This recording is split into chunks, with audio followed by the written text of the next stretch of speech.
This is kind of a whole nostalgia episode because I want to start by talking about everyone's obsession with the 90s right now, whether it is in fashion or in music or even weirdly in kind of like law enforcement politics. We're going to talk about that a little bit. But the 90s seem to be everywhere in this moment. I just want to talk about the nostalgia that we are seeing right now. What's happening right now. Exactly, because it's a little beyond, wouldn't it be cool if I had an analog camera? I would say that you have retailers who are effectively nostalgia pilled. And the number one example we're going to use to kick off this episode is The Gap. This is a campaign for a denim collab they did with Hailey Bieber. Bieber was seen in a paparazzi shot wearing a very cool vintage pair of Gap jeans, which of course had been like sourced and retrofitted by her stylist. Right. But the retailers jumped right on it and launched a collab for a set of denim that is labeled with her birth year, 1996. Let me play it for you. 1996. It was a year when the bedroom Cranberries. was your Cranberries accurate, Loved. though. I'm not mad at Photos that. weren't I'm not called mad at real that. fire. Oh, you take a Notice selfie in the she's mirror with an actual in the mirror. camera. No one did that. And you read a magazine that is paper that you hold in your hands. I miss it. Yeah. No, we were on the phone. The We ad had works. call waiting. We were on the phone until our parents said you have to get off the phone because we didn't pay extra for call waiting. And if somebody wants to Correct. call, we're going to have to get you off this so they can get through. But we did look at denim at the Gap. That was a real thing. Yeah. And this is such a great example of how this nostalgia play is working in the marketplace. But what's interesting to me is that a lot of the nostalgia is aimed towards and being talked about by Gen Z, who were not alive in the 90s. She was born in 96, Right, she was apparently. born in 96. There is a specific nostalgia for the 90s, like the denim, the music, the TV shows. And I also think there is a slightly separate nostalgia for an analog life. The analog life is, I think it's a social media thing because this is a generation that's like, remember when my every move was like the choice was mine. Yeah, but that's not It wasn't specific to the 90s per se. So like right now, Yeah, I we see guess. quilting classes selling out. That's not the 90s. Like people didn't even really get smartphones. Instagram didn't debut until well into the 2000s, almost a decade into the 2000s. Yes, I was People are there. buying vinyl. They're buying records. That's not 90s per se. So like I agree They're buying with you CDs. that yes, like people sales of want, CDs are up 16% this year. Totally. People want to not be tied to a device all the time. People want to experience a time in their lives when they weren't constantly being pinged and surveilled. And that was true of the 90s, but it was also true of the early 2000s, and it was also true of the 80s. So what I'm saying is like the Venn diagram of analog nostalgia overlaps a lot with 90s nostalgia, but I do think they're two slightly different things. And this kind of leads to a point that I want to make that is going to sound academic and esoteric, but I actually think it's important, okay? I want to take you to 1992. A book came out by Francis Fukuyama, political theorist, and it was called The End of History and the Last Man. And this book basically argued that with the defeat of communism in the USSR and the Cold War, that we had moved as a globe into an era where fascism and communism were defeated, liberal democracies were going to reign forever, that capitalism was going to flourish. The 90s were the last time the United States had a budget surplus. And so this book came out in 1992. It was hugely impactful and influential. And for basically most of the next decade, it seemed like it was accurate. And then what happened? 9/11, the wars in Iraq and Afghanistan, the global financial collapse in 2008, the pandemic, the rise of fascist leaders, and the instability of the United States as what had seemed to be an enduring global superpower. And so you can understand why people would look back to the 90s not only as a time when they liked the fashion and the music, but also as a time when things seemed really good and seemed like they might remain really good for a long time. If somebody says the 90s was the last time that the United States was at its apex of like power and moral leadership, I think they make a good argument. And I think that's part of the nostalgia appeal here. lucky for you, there's lots of MAGA who want to make America the 90s again. Yes. There's actually some interesting writing about some young right-wingers who Okay, but it was say the all Clinton the things years. Like, yes, but that's when You don't Bill need to freak Clinton was out. in the White House. I'm just telling you. No, you're totally Your right. argument dovetails Yes. with, and having interviewed him in his later books, yes, I understand. It all curdled into something else. But in terms of looking to that period, I'm not going to argue with you about if it's the 90s specifically. But in terms of like political vibes, this has been a long time coming. Oh. We have absolutely been talking about and talking like this for a while. When you talk about the MAGA 90s nostalgia overlap, my mind goes right to this FBI recruitment ad that came out that basically frame for frame mimics a Beastie Boys music video. Do you know what I'm talking about? Can we watch a little bit of this? Yeah, unfortunately I do. Unfortunately, Let's play you it. do. Let's just play a moment. Tonight, the FBI continues its relentless crackdown on fraud. It's homage to Beastie Boys. Yeah. Sabotage. Operation Gold Rush uncovered nearly $15 billion. You see, police officers and aviators in bad wigs, like sliding over the hood of cars, but interspersed now Cars with big hoods. are images of FBI jackets, which may or may not be our own current U.S. FBI officer images. And this, of course, like all memes in this administration, was actually posted online by the head of the FBI. And it's not clear how much of it is real footage and how much of it is AI. And by real, we mean footage more or less kind of generated out of the IP of the Beastie Boys. Right. Which in of itself, the Beastie Boys original video was an homage to like 70s era crimes, like exploitation films. Which is the funny thing about nostalgia, is that the thing that you're referencing from 30 years ago may have in and of itself been referencing a thing from 20 years before that. And that brings me back to The Gap. So as The Gap has continued on, which is like the ultimate mall brand, right? Like that is when there were all of these retailers that filled this sort of shopping tier. Yeah. And now we're trapped in like thrift and luxury. The Gap is bringing back what it calls its Happy Stripe, which is this like striped knit meaning sweater. Okay, this is what we were all buying. I want to play for you the response to people who are now actually seeing this Happy Stripe return in stores. Go see the pieces, thinking they're going to be beautiful knitwear.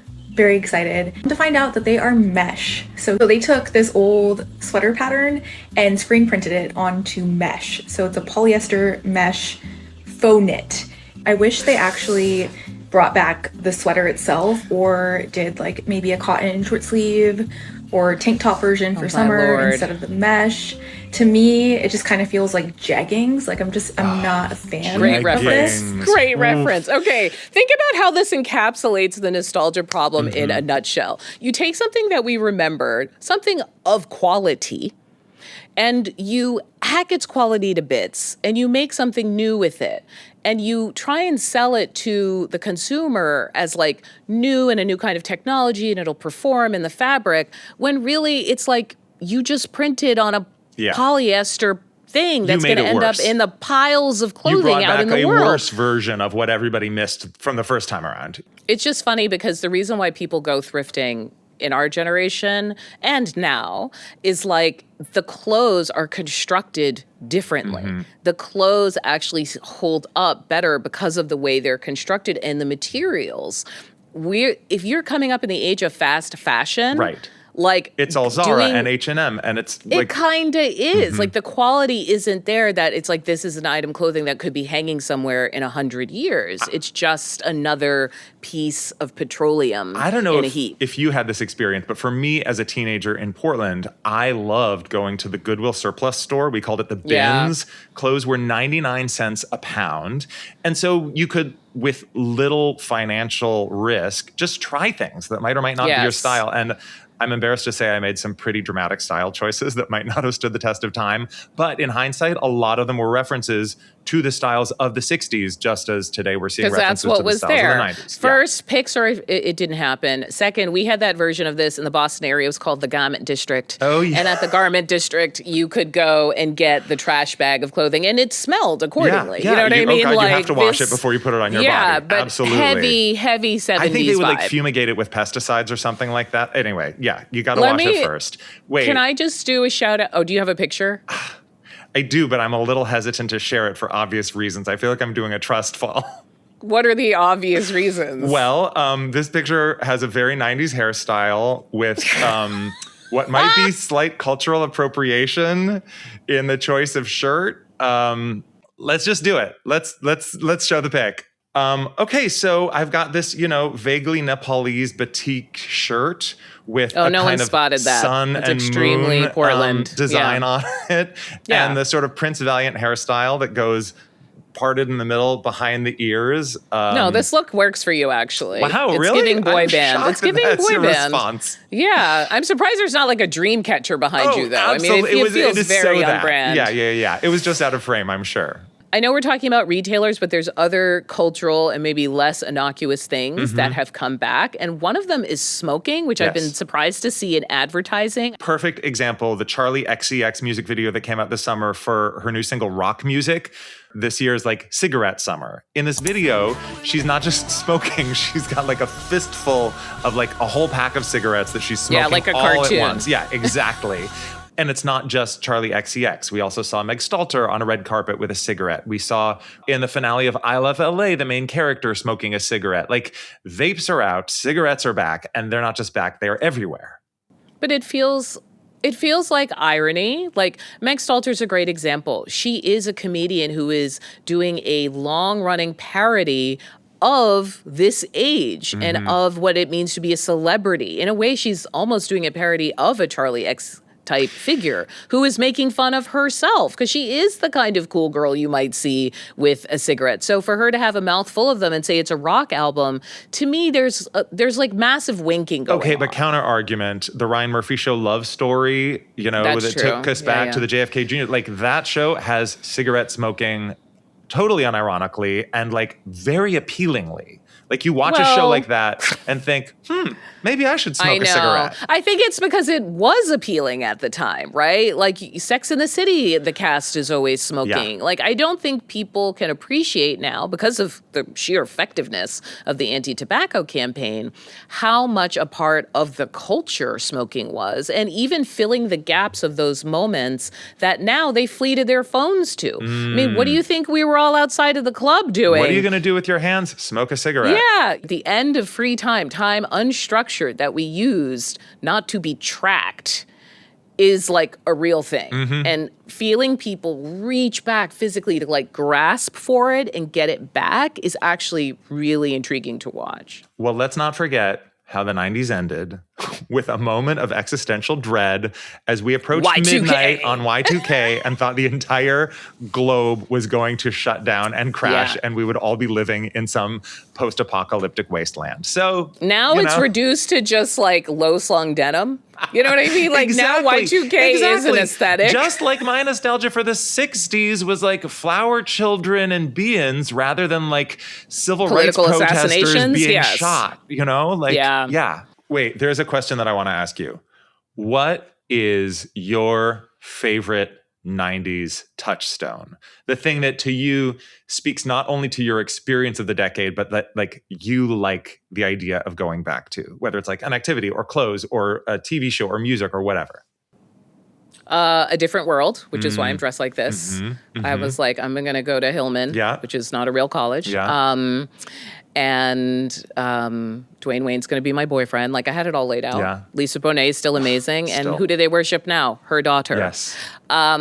Also, this isn't something I think I want to return to, but it's something I can't stop thinking about, which was my AOL screen name. Oh, what was it? Which it was News Girl with a Z, an R, and a 1. And so I still hear that like ring, like the like you were a dial-up news sound. girl even in the 90s. Even with then, a I was Z. like, Yeah. It's- Waiting to talk to like no one, you know what I mean? Yeah, Because it's not like I chat was in chat rooms. rooms or something.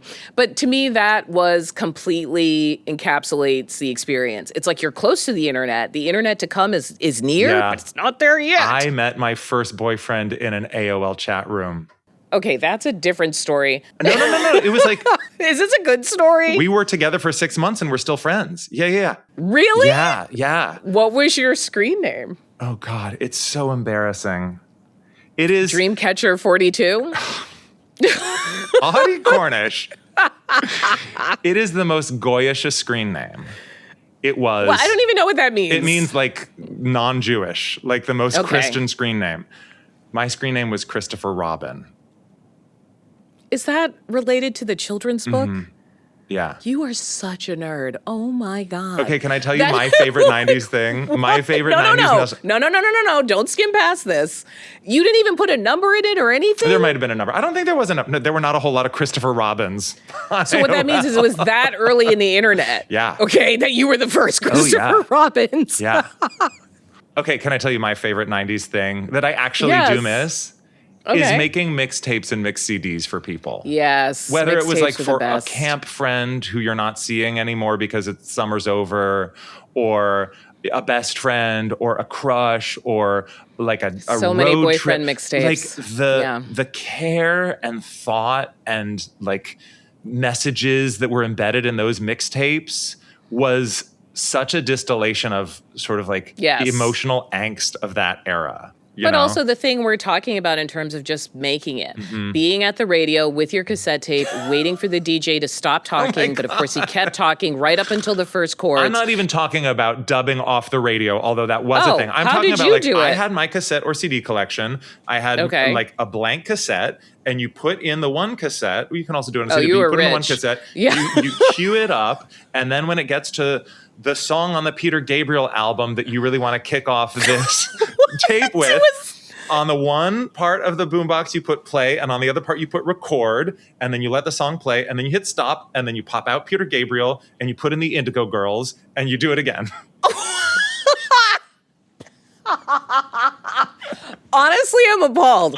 How? Why are you appalled do you- at that? What Because is appalling? 1993 is one of the most pivotal years for hip hop in its entire I named history. two songs. Biggie, I named Tupac, two songs. and you were You naming don't know yourself what was after a on my teddy bear mixtapes. and Don't listening judge to me the based Indigo on two Girls. I'm songs. judging you. I'm judging you. Actually, a key part of 90s culture is the judgment. That's You true. may not remember this because you're That a man. hasn't gone away, but at my the friend. time, Clearly, all anyone you who did watches was- this show knows that has not gone away.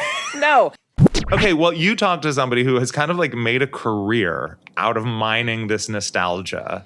And I have seen him show up in my social media feeds, and I'm really excited to hear your conversation with him. Yeah, his name is Rob Anderson. He's a comedian, he's a writer, and I encountered him online doing what are essentially recaps for a new generation. So it's actually not nostalgia in a way, although I'm sure lots of people are watching it for that reason. It's like a fun way that's introducing a new generation to all of the pop culture, specifically TV shows and movies from the 90s that, of course, now look absolutely unhinged. He is correct in that. Anyway, here's Rob Anderson. The oldest son, Matt, doesn't have a date to the prom. Then this random man shows up at the church to talk to the pastor dad, and he says, I know your son, Matt, doesn't have a date to the prom. He needs to take my daughter, Connie. Matt agrees to ask her, but there's something about Connie that he's not telling his dad. Connie is the promiscuous girl at school. She is getting around. And this is Connie. This is Tori Amos going thrifting. So Matt and Connie are at the prom, and he's like, why are you letting everybody hit it like that? Connie's like, well, my mom's dead, and we have no money, and this is how I cope. We get our big lesson. You never know why a girl gets around. She just might be poor. So if we're trying to explain to people what we do, you said lovingly roast, and you do these super fast, it's not quite a recap. It's not really a review. How do you describe what it is? Yeah, it's like a mad dash through the most outrageous parts of a movie, but some setups to understand still what's going Yes. on. And I'd say, honestly, I think a recap is probably what is the closest thing to what I'd call them. But Yeah, I think it's some sort of sprint. It's just a 2-minute sprint through a movie where you get to know the few most outrageous things that occurred in it. And they're always at a critical lens. I'm a Virgo at heart. I've always been a critical person. And I think I've learned how to criticize things in a way that's fun so that I'm not ruining the vibe. Like, I would go to a party and be like, oh my God, this is that and that music. Oh my God, this is a terribly organized party. People would be like, Rob, we're at the party. Like, why are you criticizing it here? And I'm like, you know what? Time to make it fun. We could talk about the things that I'm noticing here as long as everyone's having a good time. And I think that's what these like recaps are. I think that it's also enjoyable because when we were watching these things at the time, it was baffling then too. Like, that's one thing I wish the people in the comments understood. We were not watching a movie like Labyrinth and seeing the late and great David Bowie dressed in this manner and thinking, super normal, this is amazing. Like, I'm traumatized from the Neverending Story. All of these things that you point out, the weirdness, we thought were weird at the time, but there wasn't a second screen, right? There wasn't like this discussion and way of talking about it where you could actually turn to someone and be like, so this makes no sense, right? Like, what are we doing? I think we're better off the way things were. I mean, we were making movies and shows without any fear of at that second screen or internet commentary. And so people were just really doing whatever they wanted or whatever they thought people would have enjoyed. And it was fearless.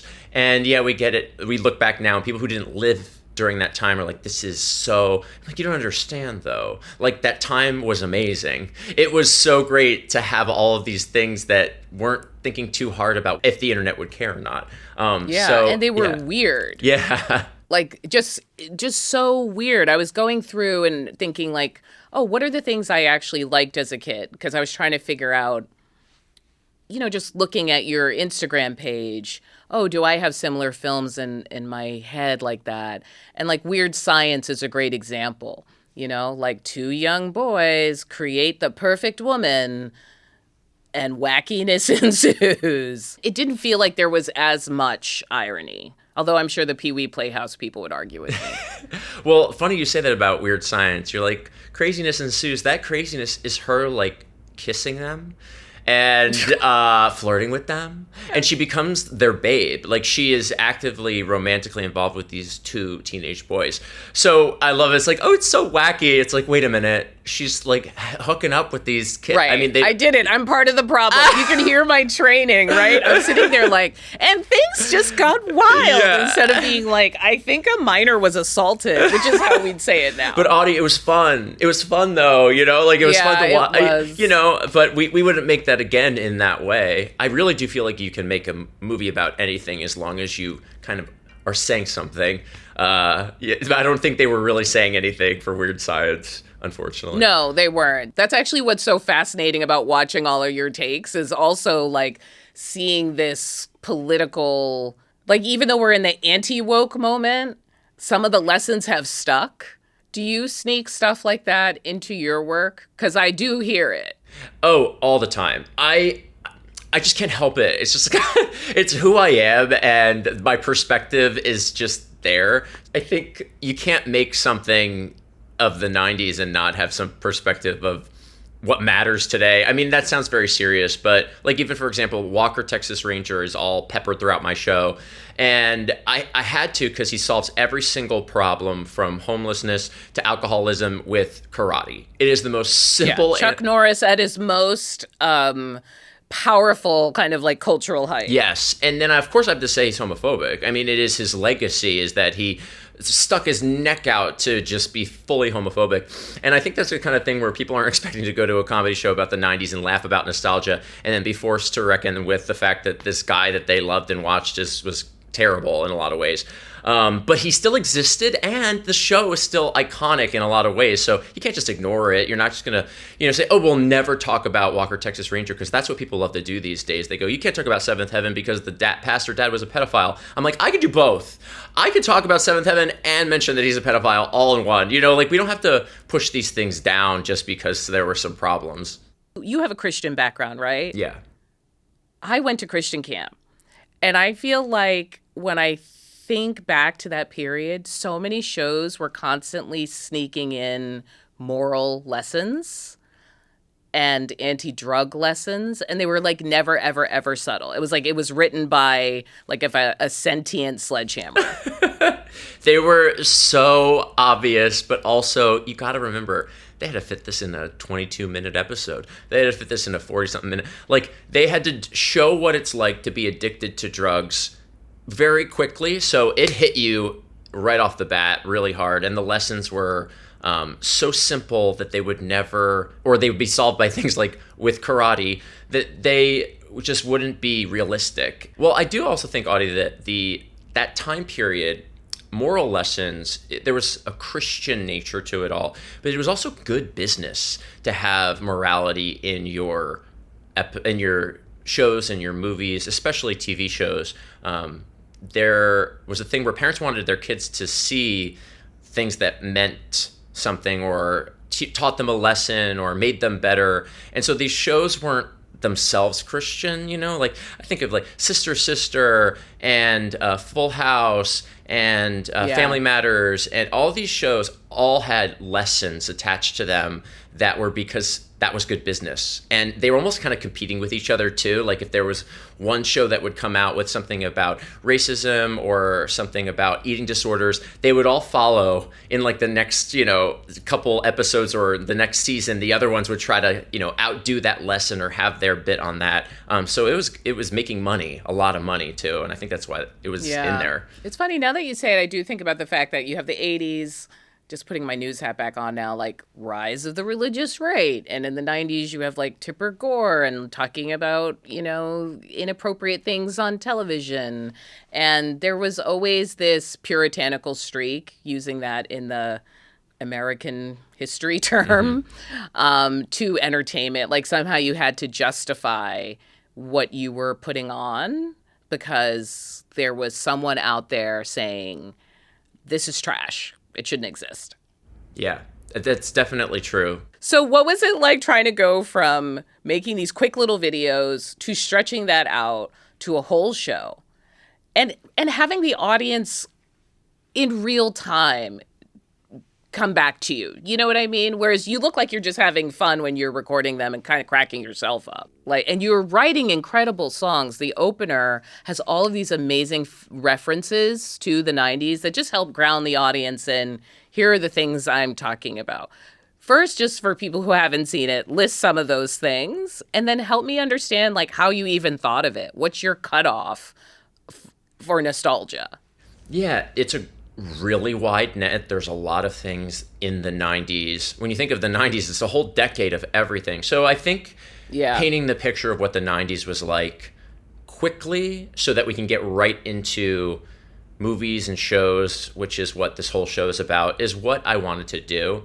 And a lot of those things are done from memory. So like candy colored electronics, how all of our tech and controllers, everything was clear plastic and different colors, and that was really big in the 90s. That's just one thing aesthetically, but also Chicken Soup for the Soul, collecting steak quarters, how they came out with we were collecting them all in a booklet, thinking we would... Don't hate on my steak quarter collection. I had one too, Audie. I had one too. Snapping in Hawaii at the very end of that was the best feeling. Commemorating things. That was another joke from the show, that like we literally made T-shirts or plates or commemorative coins for disasters. Yes. We were trying to remember things because we thought the millennium was coming and the world was going to end. And now I feel like a typical horror movie is about something way more conceptual. It's like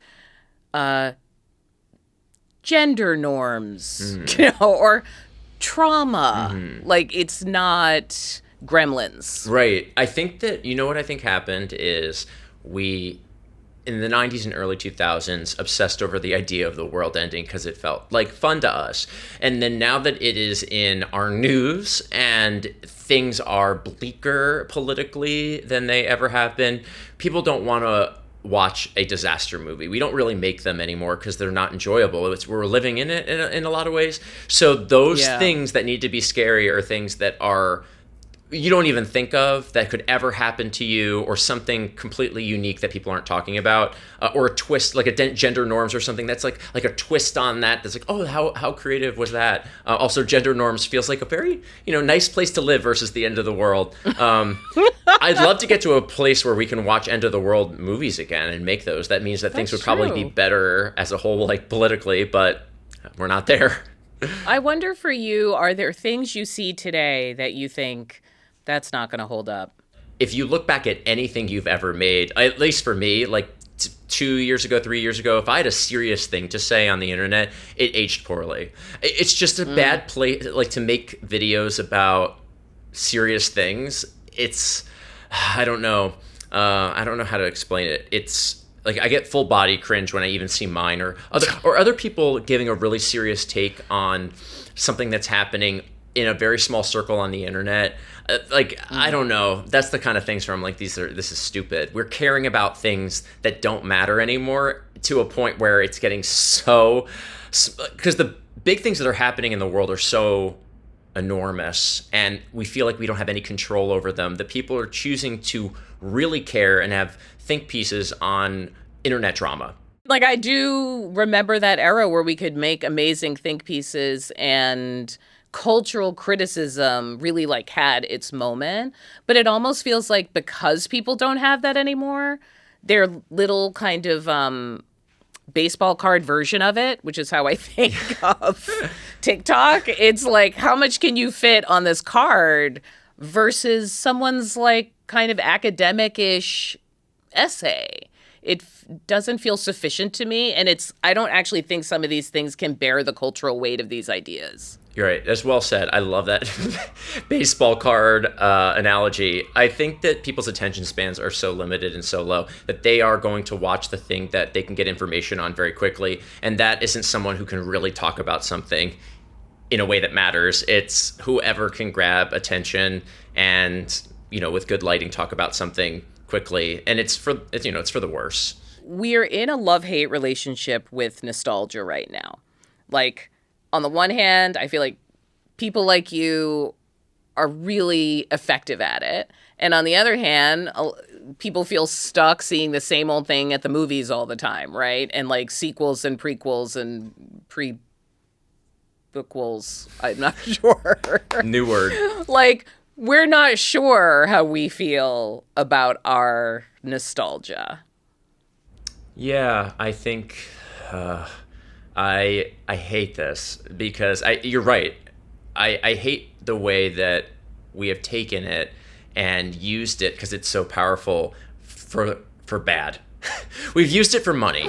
And I think that if entertainment companies had a little more creativity, or even just relied on people who had original stories or wanted to think originally and weren't so insecure on taking risks and recycling things that we love and kind of ruining them. Like, I mean, they don't ruin the initial. So I think of Disney, for example. Yeah. And in the show at the very end, I sing that even Disney's trying to remake me. And I mean that they took all of the most beloved movies that we loved that were animated and cranked them out shot for shot, word for word, same exact thing in a lesser version. And now when we go, oh, The Lion King, I mean, I think of the original movie from 1994, but I'm the same way. Yeah, like they made a live action that's animated. Like, what do you mean it's live action? Shot for shot of the original so that it could make more money. And of course, like, get their claws into a new generation and have them love that IP so that they can have it in their parks and whatnot. But it's ruined things for us. It's made me think of these things that I love not so purely. I think of, capitalism. It's all involved in it. So I understand why people are resistant to nostalgia being brought up again, because it's done so late. It's done in a lazy way. Well, I think what's interesting is 15 years from now, when people want to remake things from our period, what are they going to do? Like, remake what was already a remake? You know what I mean? Like, it just feels like we're not even giving ourselves enough thread to hand off to someone else to make something. Yeah, you nailed it. There is a pothole here We're in an era of a big pothole that we're going to be skipping over culturally when it comes to a lot of our entertainment. And I've thought this way since they started doing the Disney remakes and then the Marvels and then the sequels, all of this slop, that it really about 10 years, we're just going to skip it. There isn't, all of our fashion is, drawing back to the Y2K, but simultaneously the 80s and the 70s and the 60s. Our era is nostalgia of a bunch of different eras all at once. It's not its own thing. Well, if it makes you feel any better, we did have a moment in the 90s where we felt that way as well. I remember being like, swingers, oh God, we got to do swing dancing now. And the Dazed and Confused 70s period, and everybody bought their bell bottoms again. And it just felt like, I remember literally saying to myself, oh man, no one's going to remember any of this. And now, like, Olivia Rodrigo exists. Like, beat for beat, playing out my teen years. Oh my God. Like, baby doll dresses are back. Like, all these things that I just thought, like, surely this will not last this age. And here we are, reliving them. Maybe I'm wrong and you're right. And what's going to happen is in 20 years, they're going to look at metallics. Like right now we're taking from Y2K with metallics being so crazy. Yeah. And like, okay, metallics were, that was so 2026. Or like, low-rise jeans, that's so 2026. It's like, shoot, God. It's just robbing another era. The mid-2020s. Yes. Yeah.